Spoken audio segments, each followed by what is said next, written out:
Welcome to Athena Women's Clinic YouTube channel. Today we have a special guest who is a wonderful general practitioner, as she would like to call herself, who was born in India but is more Australian. She has studied in New South Wales, moved to WA to do her medical degree and has settled here as a general practitioner. But that's not the only title. She does wear many hats. One of that is RACG chair. There are many, she doesn't want me to say. So today we have Dr. Ramya Raman with us. Welcome, Dr. Ramya. Thank you. Thank you so much for having me.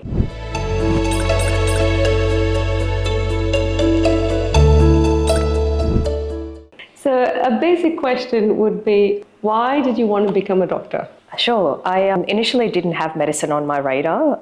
So as you have just mentioned, I was born in India, so I did go to school in India, in Chennai, so originally from South India. And my parents migrated to Australia, but when we migrated, we actually migrated to central west New South Wales, which is country New South Wales. So for namesake, we were living in Orange, and Orange has become home for me because I spent a lot of my life there, and it's about 300 kilometres west of Sydney. So as you can probably imagine, as a family from another country moving into a country area, there was quite a bit of adjustment that needed to occur, particularly when I started school. So I started primary school there around about year 5 and progressing through. So it was quite, there was a time in my, sort of life when things were unsettled, not quite sure. There was a sense of, I'm not really sure if I fit in here, nor am I sure what I'm going to do in life. But nevertheless, I guess the driving force for me to actually do medicine is probably the engagement and the ability to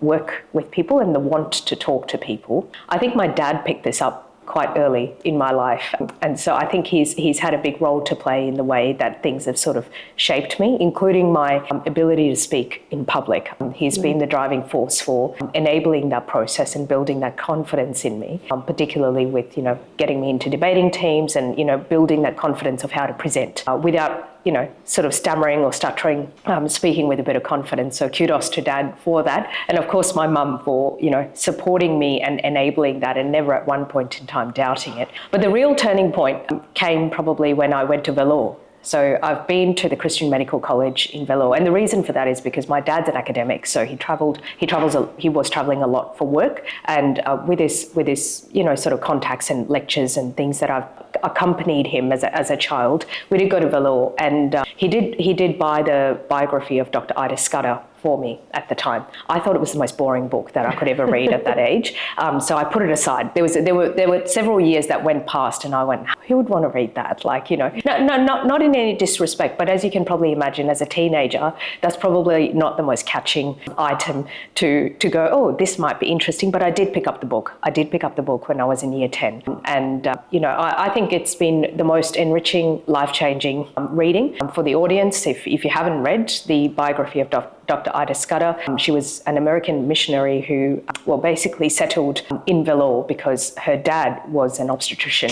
And there was an incident that happened, many years ago now, where her dad was actually requested to, deliver some children, and because, some women were expecting, but due to some cultural, sort of inhibitions, as a man, he was not able to go inside the house to actually deliver those babies. And unfortunately, the women died. And that was the changing point for Dr. Ida Scudder to actually study medicine, to go back to the US, study medicine, come back and set up Christian Medical College in Vellore. Incredible, absolutely incredible in the era of sort of 1970s, in that era to actually have women, and it was, to set up a medical school specifically for women to study medicine, that takes an immense amount of grit. And I think that is probably the turning point for me to go, well, you know what, this is probably what I'm going to be doing. And I think it probably underpins what I do day to day. It underpins my values in what I deliver. And I do a lot of women's health in my clinical practice.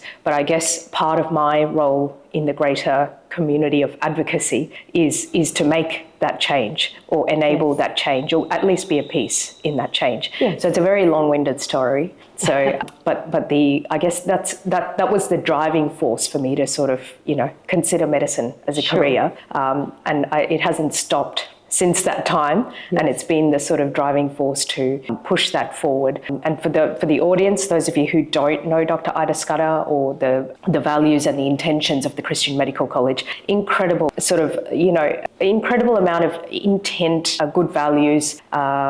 I would highly recommend at least getting to know the people, or know the people who have paved the path to this point. And we often talk about women in medicine, and we talk about women in leadership positions. And unfortunately, we haven't come that far, despite all of this. Yes. So I think there's a big role to play, and you're part of that role.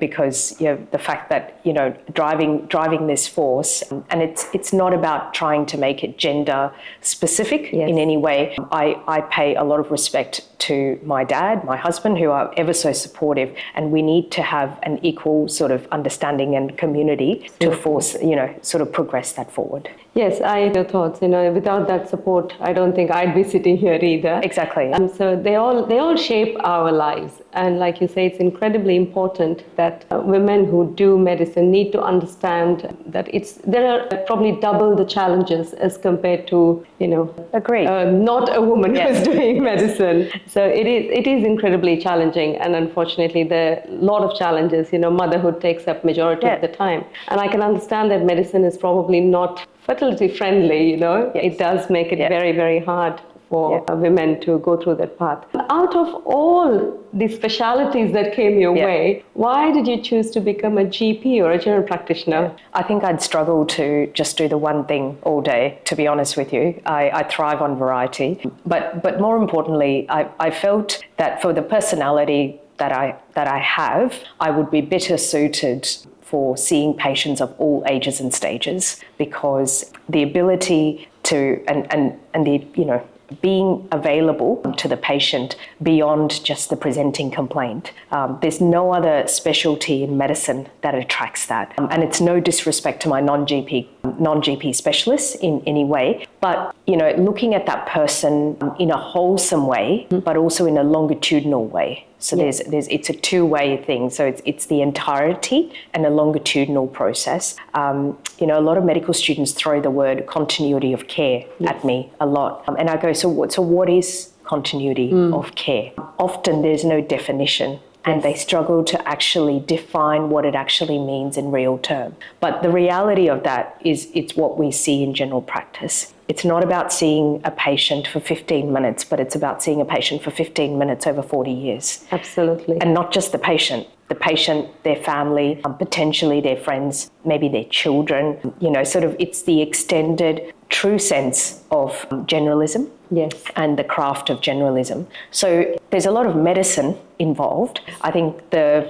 ability, I like reading new things and knowing about new things. So a little bit about everything suits me best. But at the same time, I think it also, general practice provided me the platform and the opportunity to advocate for my patients. Not because the other non-GP specializations don't allow for that, but I think there is a better opportunity for general practice because of the wholesome and the longitudinal direction and the ability for us to be in such a trusted position. Yes. So as you said, it's both, incident and longitudinal contact that you have. Also in medical school, we've always been taught, don't just treat the disease, it's the biopsychosocial, everything, environmental. So I think in GP, that is quite possible. Yeah. Like you say, we see the family, we see the extended family, we see their children, sometimes their grandchildren. Yes. So you understand why this person is reacting in a certain way to this particular problem. Their anxiety, their stress, their fear,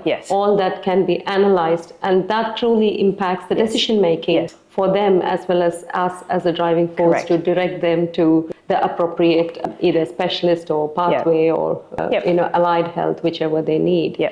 So that's great insight into general practice. So we will continue the chat with Dr. Ramya Raman. So I'd encourage you to watch our YouTube channel and tune in for the second part of this video.